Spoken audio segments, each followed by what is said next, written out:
Hey guys, thank you for joining me here at Wealthy Wellness Biz. Today we are wrapping up our team building series, and the topic today is building your dream team and building your organizational chart, which sounds really corporate and sounds pretty boring, but it's actually a really fun exercise. I find that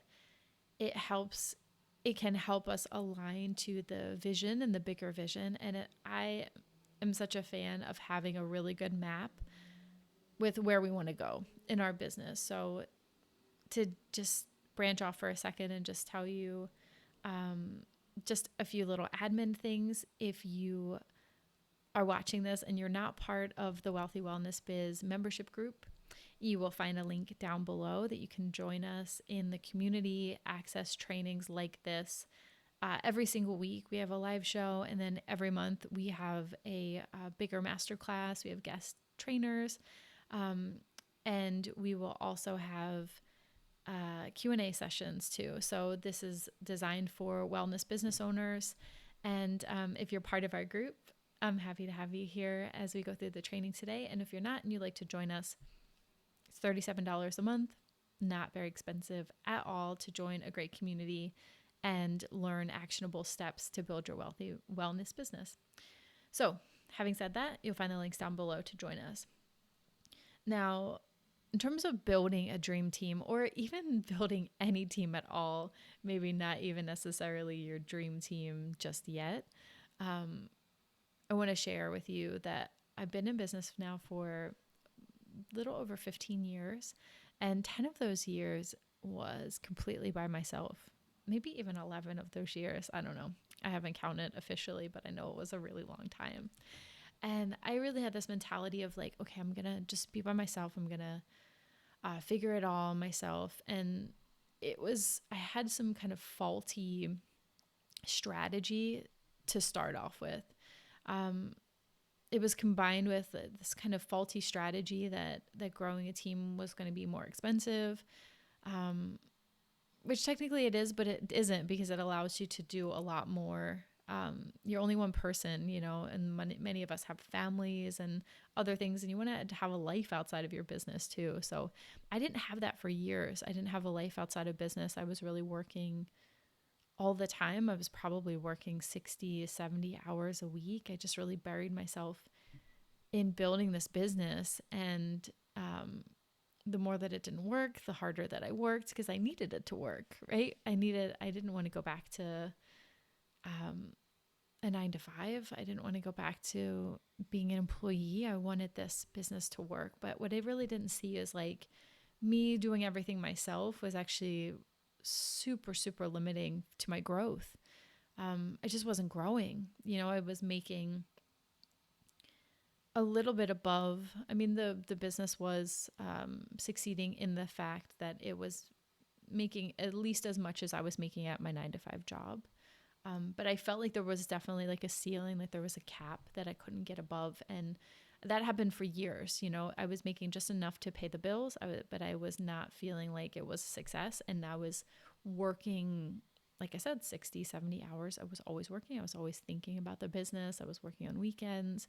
And it was just me, so every problem I felt like fell on my shoulders. And then I was also having to wear a lot of different hats, throughout the time. I was really having a hard time switching between, needing to do all the admin tasks, but also needing to have an understanding of like bookkeeping and taxes, and then an organizational stuff, and then having to do all the creative stuff, because this was our branding agency. So doing all of the creative and the web design. And so one of the biggest switches, in fact, probably the biggest switch that I ever did in business that really propelled us forward into the multiple six figures and now heading towards the $1 million in a year mark, was start hiring a team.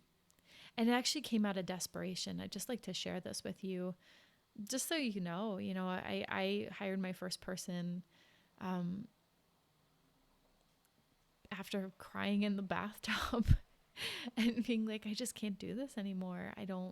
there was pieces of the business that I just didn't enjoy. It was weird because the business was based on, and this is real transparent here, but the business was based on the branding work that we do. But it took me a little while to realize that I actually really didn't enjoy that work. I didn't enjoy the client deliverables, and I didn't enjoy, it's like I loved the first part. I loved sales. I loved the marketing side. I loved coming up with angles and hooks and ideas and creating and ideating and then creating the content for that too. But when it came to client deliverables, I was not as good, not as organized or not as creative as I would like to be. So I hired my very first freelancer out of desperation. I think that's where a lot of us kind of come from when solopreneurs and clinicians and wellness business owners, we're burning the candle at both ends. And so when we get to a place of hiring, it's usually a place of desperation, and it's a place of like, this just can't keep going like this. I'm really burning out. So I'm either doing too much. And this is the same whether you're just starting out or if you become successful, you kind of hit another plateau where it's still difficult. It's still stressful because now you're more successful, but you're still doing everything yourself. So your workload is just expanding and expanding and expanding. So we get to this place of desperation where we're either just like, I really don't want to do this anymore, or I'm really not good at the thing that I need to help propel my business forward. And I like to reframe that. If that's where you're at right now, great. I hope that you get some good tips, and definitely go back and watch through the team building series, because it kind of builds like how to hire a VA, what to look for, who needs to be on your team, how to delegate, how to keep everybody organized. So that's really going to help you in feeling empowered as you step into growing your team. This is one of the first steps into really putting on our CEO pants, so to speak, and getting ourselves ready to step into our role as CEO. So, like I said, a lot of us come to this from a place of desperation and stress and having too much on our plates. And what I like about this organizational chart is I want you to start to have a vision of like adding people to the team a little bit before you're ready, or creating a plan to add people to the team. Because when we hire people, and this is a message that's kind of what came through all of this team building series that we've been talking about, if you wait until you desperately need somebody, it's hard to find a really good fit, because we're not taking the time to interview multiple people. We're not taking the time to give them a test project to see if they really are a good fit, or if they really do have the skills that, people can be like a really good talker, or really present themselves well in a CV or in an interview. But where the rubber meets the road is when you give them a test project and you have them go through something and say, is their work style compatible with yours? Do they feel trainable? Do you believe in their growth capacity? And were they able to actually do the work that they say that they can do? So if you give yourself a little bit of time, you can start to enroll people, give them test projects. You can actually enroll a few people at one time and see who is not just who do you have the best rapport with, but who actually did the best job too. So a couple of points that I want to go through today, and then we'll go through a sample organizational chart. And I'll put that in the group too, so you can grab a graphic of that. It's just a sample, but I want to kind of walk you through some ideas in terms of like, I think one of the big things is people know that they need to hire somebody, and I definitely had this problem too. I knew I needed to hire people, but I wasn't sure who I needed to hire. Is it one person that does all of these things? What kind of role? And then what am I actually looking for? But before we get into that, I just want to add a few, I think that these classes that we do together, they're important to make sure that we're aligning ourselves with a strategy and aligning ourselves with some mindset shifts. So the first thing that I want to say here is, and this was a big learning opportunity for myself too, and it goes hand in hand with building a team. So one thing I want you to think about is, as you build your team, make sure that you are not the only person fishing in your team. And so what I mean by that is I think a lot of us, when we hire people, as our team expands, it feels like our stress expands because there is suddenly a lot more responsibility for feeding everybody, so to speak. That's what I mean about fishing. So we're often, if we're in the hiring position, if you're watching this, if you're owning the business, running the business, we are in that CEO role, and you will be in that role until you're successful enough to transition out of that role. A lot of people, even at the highest levels, who build a business will eventually, if they want to, will transition out and put in a CEO type, visionary type, somebody who can kind of set the tone for the business, somebody who can set the vision for the growth of the business. But for now, that's us. So when we first get started growing our team, we look around and we start to feel stressed out because everybody's relying on us. You're like looking and you're like, oh, my social media manager has to get paid, and this accountability coach, and my community manager, and my project manager, and everybody needs to get paid. And that's just like a fact. They're coming in and they're working for you. Like, you gotta pay the people. But who brings in the money and the clients to pay the people? It's often, more times than not, the onus falls on us as the owner to be the ones who are out fishing. And so what it can feel like is, as you add team members, you add on quite a bit of stress as you have to go through and bring in fresh leads. You got to close more sales. You got to make sure that you have enough money consistently to pay everybody. So you're not like hiding from people and you can't send them a check. But what I want to offer here as a reframe is, you should not be the only person in your business who is fishing. And so what does that mean? It means that everybody on some level is responsible for bringing in some energy. I'm just going to use the word energy because it could be in clients, it could be in sales, it could be in bringing new leads in. And sometimes it's hard to like understand what that means from the more operational side. Like, it seems almost easier from like the social media side, that you could bring in more leads, which could bring in more clients, or if you hired a salesperson, that they would bring in more clients.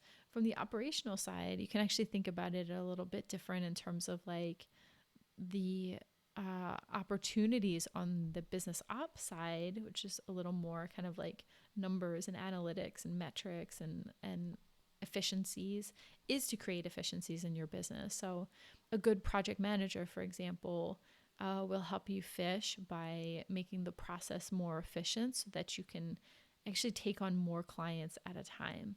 Or a business ops person will find ways to cut down costs that we're spending within our business so that we don't have to be so responsible for $20,000, $30,000, $40,000 worth of costs in our business every month, which can just feel so psychically overwhelming. It's like you build a team and suddenly it's like, these costs have gotten really big. So in the operations, it's more about creating efficiencies, and everybody should be on the hook for that. And like having real conversations around like, this is what your position looks like when you're hiring somebody, and this is what success looks like.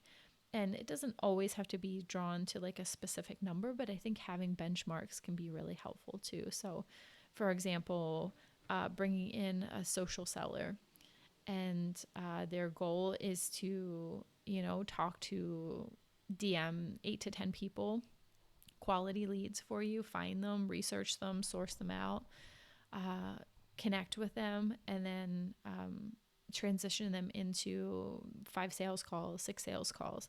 So on that side, it's like success seems more easy to quantify. And then on the business ops, it's a little bit more nebulous, but I want you to think about it that way, that everybody is responsible for somehow bringing in more energy into the business, or for like plugging the business ops side is almost like plugging holes where money is leaking out. So you can kind of keep that energy in the business, but then also building scaffolding to create systems that help you be more efficient. So whether it's on one side, there's efficiency with the clients and how you deal with clients and how you process clients through your system. And then on the other side, it's kind of building in bigger systems so that you can take on more clients at a time without expending your energy.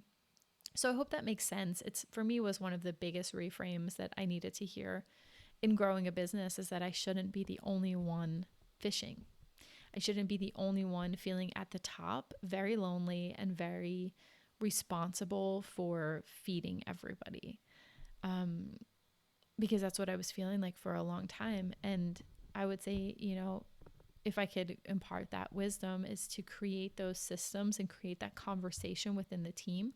How is everybody responsible? How's everybody able to communicate clearly what their role does for the business and how their role helps you? Because your business is either growing or it's shrinking. It's very not often that it's just stagnant and it's just staying like, well, everything is just, it's a living, breathing organism that is in growth mode, or it's in shrink / death mode is the simplest way to put it. So there's the polarities, and so everybody on the team needs to be lined up with a focus, that their focus is on the growth and expansion of the business. In order to do that, everybody on the team has to feel invested in their role and have a clear sense of how their role contributes in a larger sense. So you can bring on a project manager who may seem at the outset that like there's always going to be like two modes, right? The one mode is what is the task that everybody has to do on a daily, weekly, monthly basis, quarterly basis, and what are the goals related to that? But then there's kind of this larger, more energetic, like what is the goal or the purpose for this role, and what is their purpose in either bringing in business, converting business. For example, community manager, that role might not necessarily have a dollar amount to it, but the purpose of their daily tasks in the community management is to foster a sense of trust in the brand, to create a sense of community, and whether that's in front of a paywall or behind a paywall, whether that's just, on social media or in a free Facebook group, or if it's within a group of your paid program, having somebody who sets the tone every day for consistency in your brand is really important and can actually tie back to more retaining of, you get people into your group program, or better transformations, better outcomes, etc. So depending on how you run your business, that could be a little bit different. But I just want you to start thinking about not only these roles just task focused, but also purpose focused. So what does it, how does it contribute to the overall growth and expansion of the business?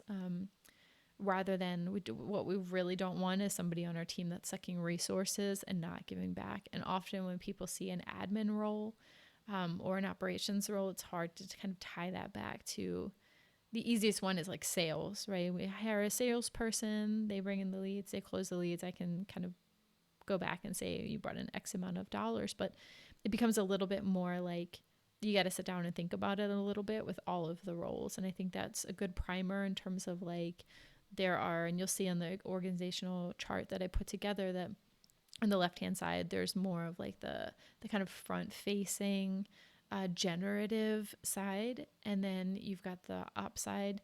Even your accountant should have a purpose in terms of like cutting down your tax bill, making sure to plug any leaks. Financial planner, are you in the right organizational structure in terms of like, are you an LLC or a corporation, S Corp, etc.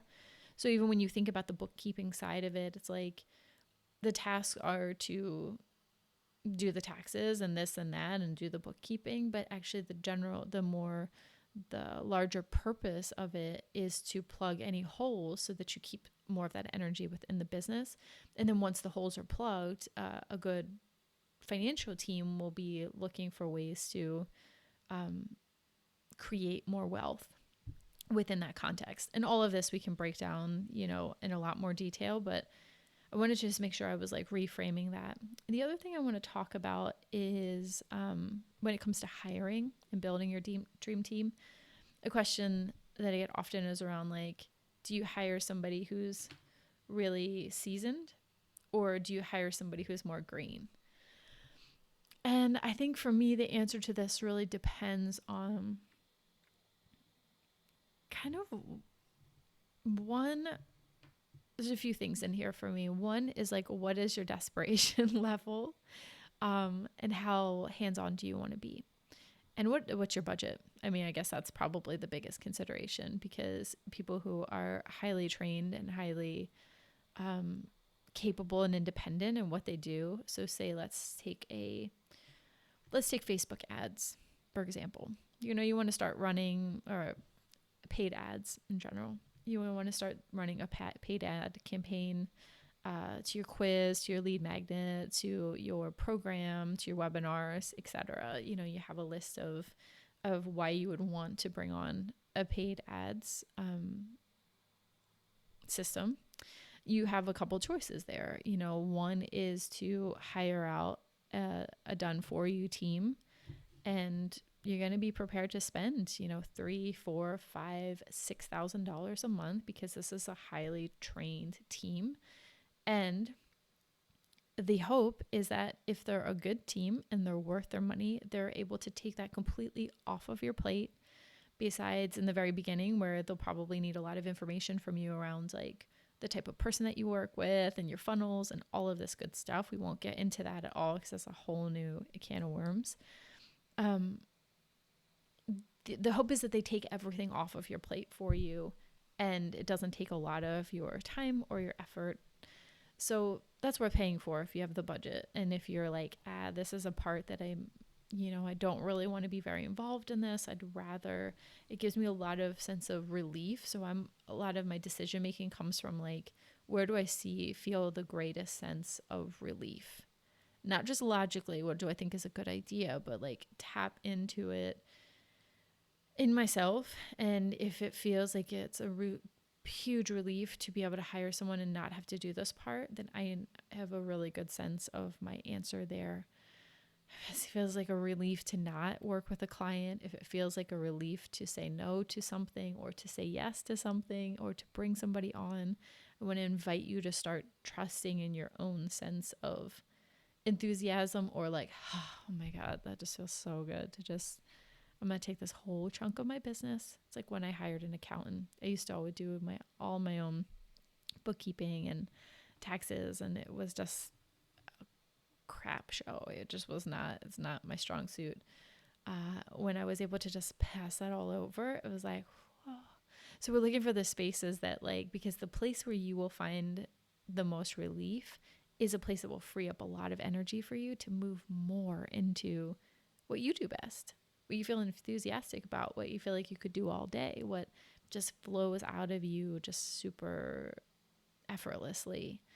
And that can be working one-on-one with clients. It could be teaching. It could be creating content. It could be speaking on stage. It could be writing a book. There are lots of things that you could do in that a stuck energy that gets moved as you hire somebody. So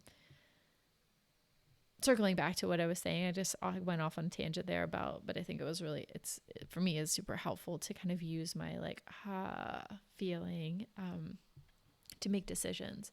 But if you were to hire like a paid advertising company, you could go and you can have, and for most of these things, you can go with somebody who's like really, really knowledgeable, but you're going to pay for it. And I would say if you have the budget and that is a place in your business where you're just like, if I didn't have to touch that side, like I would be really relieved, then I think that's when you go with somebody who is like more highly qualified and can really take it off your plate. Now, the alternative, which I actually like to do, I like to be hands-on, and it's important for me as a business owner, and this is not for everybody, so this is not a judgment or prescription. I like to be really hands-on, and I like to know how everything works first before I pass it off. Now, that comes from like 15 years in running an online businesses and having to learn different platforms and having to kind of iterate on the fly and be really like lean and jump into like, oh, now we're going to use this and now we're going to try this. If that's more your style and you like to know how things work, then you might want to consider hiring someone who's a bit more green, that you have a good rapport with, that has the personality traits that you're looking for, that you think would be a good fit in that role, and help build them into their role. You know, this might be somebody who's younger. This might be somebody who's just getting started out, but really has an enthusiasm for Facebook ads or social media. The advantages are that you can find somebody probably a lot cheaper. The advantage for myself, why I like bringing on more green people into our team, is that we get to build a system together. And I think when people get to build their own system, they feel really invested in it, you know, and they feel like they're a part of the team, versus bringing them on and just saying, oh, this is how we do it. Or somebody who is like very seriously has their own system and it doesn't really work with yours. So it's a little bit like, oh yeah, they're expensive and they know what they're doing. But you're going to be going into their system, not creating a collaboration. And I like creating a collaboration. So I tend to, unless it's something like Facebook ads, for example, if there's pieces where I'm just like, yeah, I'd rather just an outsourced team just hire this, then I will do that. But if it's a place where like I want to be involved, I'd like for project management, for example, like there's been a few places where I've hired more green. Just don't want to say like not experienced at all, but just somewhere like, you know, I've done this like a few times, but really excited to learn. I love hiring people like that. And I think kind of a sub point that I would make right there is if you decide to go to the path of hiring people for your team who are a little bit more on the green side, be like enthusiastic about investing in their training. So I like to buy courses and then pass it over to hires. Invest in courses that like I think will be helpful for their role.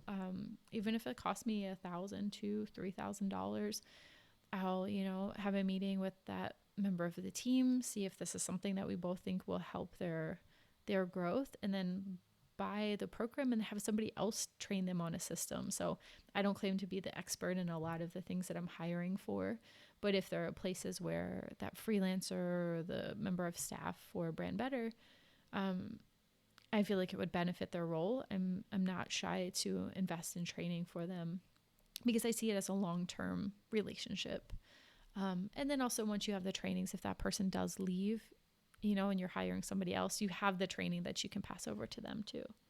So hopefully that helps. I'm going to switch over my screen so I can show you just the sample org chart that I created.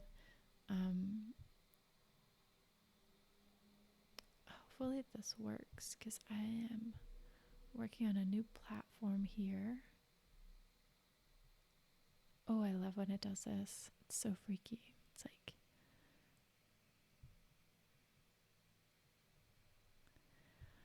on Canva. Okay. So this is just basic kind of down and dirty org chart. Depending on your business, this could look very different, but I want to just show you my vision for how, because I think where things get really, really muddy is like not really sure like who fulfills what role. And I see a lot of people just going like, I need a VA. I need an admin person. And then the expectation is that person like be able to do all of this. And I think that's just so like, it's such a limited way to think about it. I would rather have people in my team working less hours per person than having like, I mean, of course it's a dream. Like you find somebody who can do kind of like encompass a lot of these skills, but I want you to be prepared to like have multiple people like in the roles if you don't find somebody who can do everything, you know, because I think it's pretty unrealistic to be able to. So kind of separate it, like here at the top is like the CEO visionary, and that should be you. if you find that you are not a very visionary person, or you are not very interested in being a CEO, then I'm curious about the growth of your business. And it's not a red flag, but it is something very, very helpful to know about yourself. If you are just like, the thing that you like to do is be in the weeds with clients, working one-on-one, and being in your clinic, for example, and you just kind of accidentally like stumbled on building a business, and now you're like, I don't even know how I got here, but now I'm like needing to be a CEO.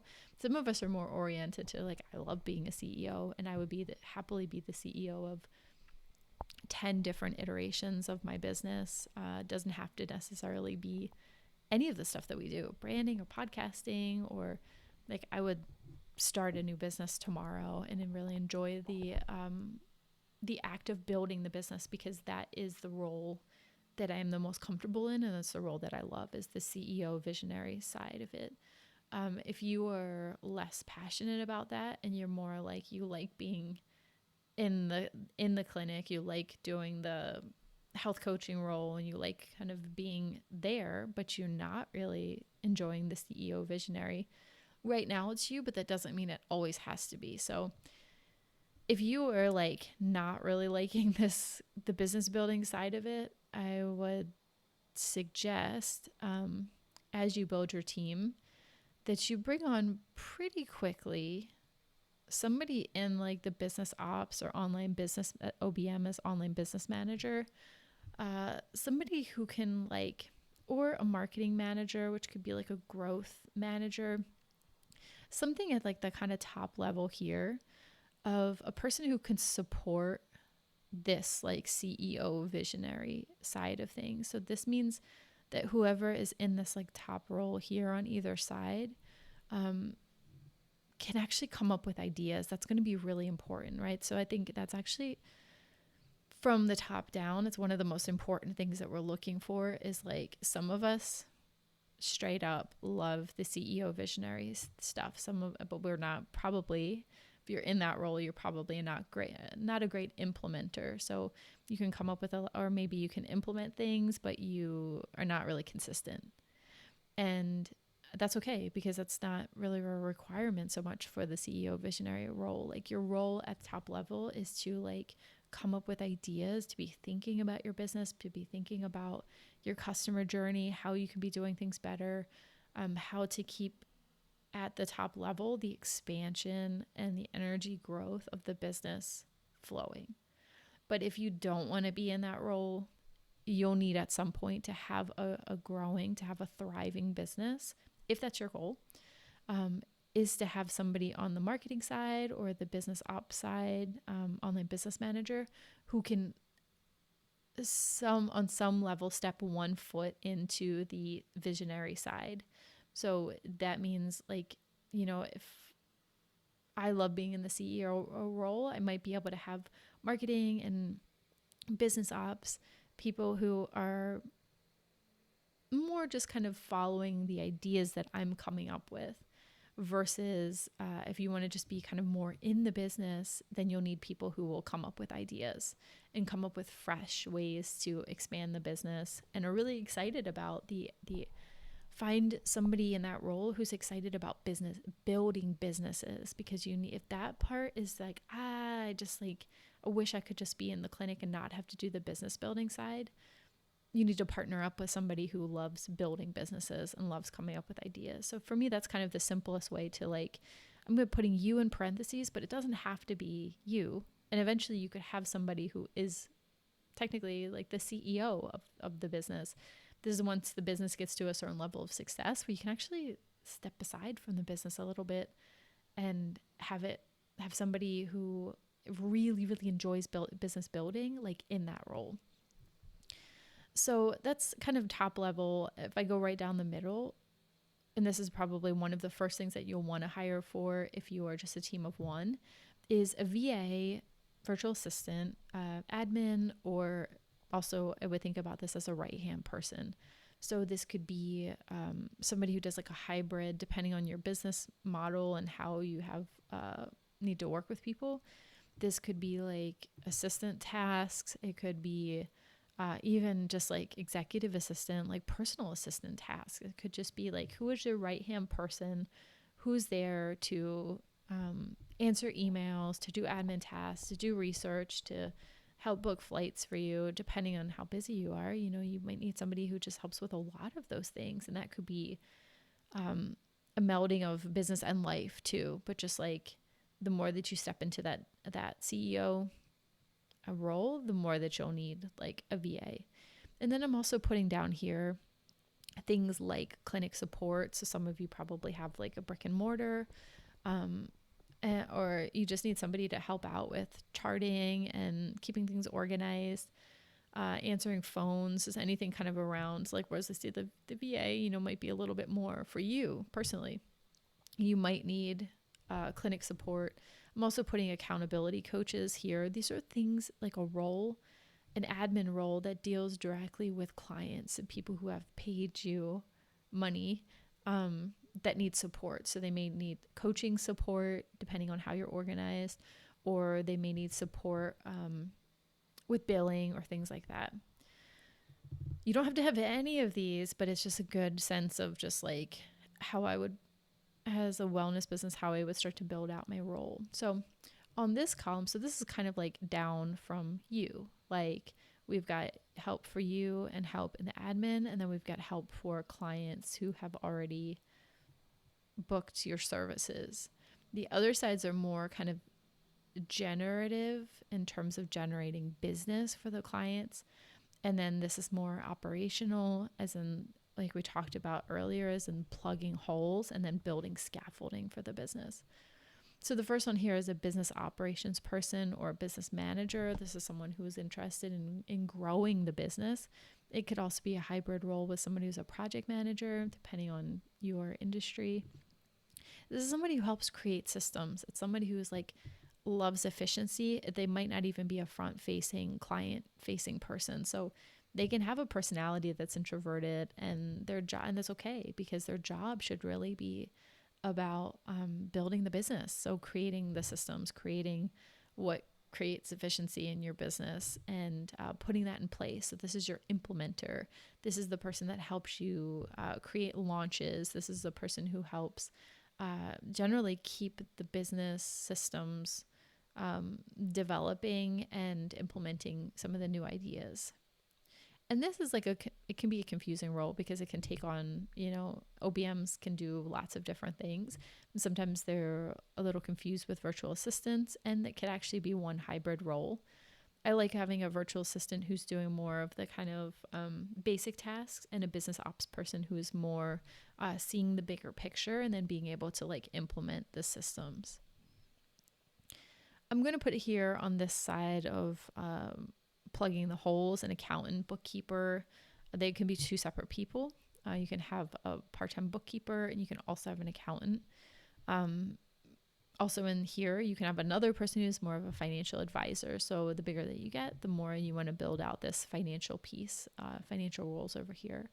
Then I'm going to add another section over here, which is a hybrid that could involve people who know how to build and maintain and grow funnels, Facebook ads, affiliate opportunities.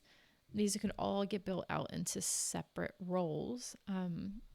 But they kind of represent this like metrics-based marketing is probably how I would say it. You know, the people who are really good at calculating ROI, and the people who are really good at like making great decisions around how to build your funnels, how to build your courses. These are kind of the more numbers-based, more metrics-based analytics, etc. So if there's some roles that could get built out in that section too. And then this left-hand column over here is actually more kind of personality driven. So in this column over here, a lot of this is not necessarily client facing or fresh faces facing. So in terms of the types of personalities that I would like to fill these roles, introverted is great. Numbers is great. Virgos are great. We love populating this column with personalities that like to just kind of dig into the data, who are very consistent, who are really knowledgeable, or really want to learn around like ROI and this is not my side. I am excited by numbers. I'm excited by the success, but that's definitely not the side that I attracted to. And so this is a place where I spend a lot of time kind of building in my own business to help complement my own strengths, which falls more on the social side. Actually falls the most in the CEO side, but then I gravitate more towards this Libran, extroverted side. I'm just like throwing out some random astrology just for fun, but like I created a couple different roles on this side, and this could be hybridized into like one or two different roles, or you could have people doing each one of these tasks. So top level is like a marketing manager. This is the person who like understands, and this is actually could be an OBM too, if they have a good sense of the marketing side. So both sides could be one role, but it's just like the person who's helping you to really understand and really implement the vision for how to grow the business. And this might not be the first thing that you hire, because could be more of like a full-time director level role, managerial role, but I want to show them kind of at the top. These are probably more of the roles that you'll be hiring for as you start to slowly build your team. Over here is a social media manager, and I'm also putting a community manager too. I see this as the type of person who's just like running your Facebook group, answering DMs, scheduling social media posts, keeping things consistent. They might be managing your podcast. They might be it's a very front-facing role. Aesthetics are important. The writing is important. And then for the community side, having a great personality that is consistent and friendly and ready to show up for people is super important here. So my team is made up of all introverts except for our community manager, who's the only extrovert that we have there. Copywriter and content creation. So depending on what type of business you have, if you're in the wellness world, you'd be wanting to create content. So having somebody kind of as your right-hand content creation person could be great. They could be doing blog posts. They could be writing the content for social media. And then that gets uploaded by a social media manager who creates the kind of graphics and comes up with ideas on your channel. I mean, I think what gets lost sometimes is that social media is not just about like posting, but having somebody who can come up with fresh ideas for campaigns that you can do, and ways to get new followers, and ways to get people engaged, and how it translates to the fishing for your business for bringing in more energy. And the copywriter could be helping writing landing pages, emails, blurbs for your podcast, pitch emails. There's lots of different things that could happen within this role here. Somebody who's good with words, and somebody who's able to translate those words and say them in a way that your ideal client actually can connect with. The bottom one here is a social seller. Sometimes this is wrapped up in a few of these other things here. I like having a social seller just being in their own role. I find that it's a lot cleaner, and it's easy to just kind of like understand what the tasks are and understand what the purpose of the role is. Sometimes we assume that our social media manager is going to be going out and collecting leads for us. And I think it's helpful to have somebody who's just doing it just as that's their one role to do, is to find. Social seller will go on social media. They'll find qualified leads. They'll do their own research to find the right people to message. They'll send DM. They'll have DM scripts, and then they'll send DMs, and they'll start building relationships and moving people on to the next thing, which could be joining your group program, or buying a low ticket item, or signing up for your mailing list. So they're consistently moving people along. And the ones who are good at their jobs will be, this is an extroverted role, definitely. And this person's got to like talking to people and has to be really comfortable just like sending messages on Instagram and Facebook in order to like develop those relationships. So there's a lot more, and depending on your business, you might have people that have to be like a front desk. I mean, that falls under clinic support, but this is not exhaustive. But I think it's a good, once you're past that like 6-figure mark, and you might just be, what do I need to get me to the 6-figure mark? Well, then I think you need you and lining up with your power as a visionary, even if you don't plan to do it forever.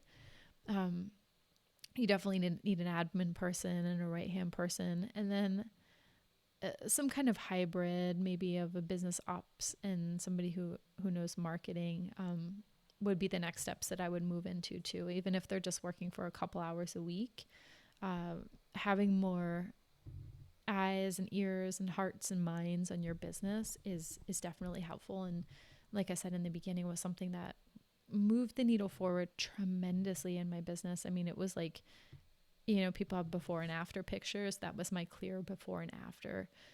Before was doing everything myself and hitting a ceiling and not being able to really grow or feel like I could grow. And then the after was really tremendously different in terms of job satisfaction, the number that we saw just on our bottom line, and the amount of growth and the amount of clients that we could take on, and the success of those clients, because we had really great systems from our operations manager who was able to put great systems in place. It just was a beautiful transformation, and I'm continuing to grow my team, and every new addition and every new role that we have that we're filling just takes so much relief off of my psyche, and so many tasks off of my plate too. So it's allowing me to get really much better at what I'm doing too.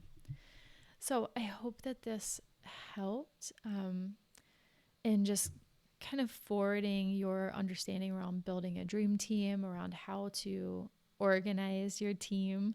And I don't mean on a day-to-day, but I mean as a bigger vision. I'm going to get back here and stop sharing my screen. There we go. Thanks for joining me this week. If you are not already a part of Wealthy Wellness Biz and you just stumbled on this video, I would love to invite you to join us. You'll find the link down below to join our monthly membership. And it's been a pleasure spending this time with you, and I'll talk to you soon. Bye now.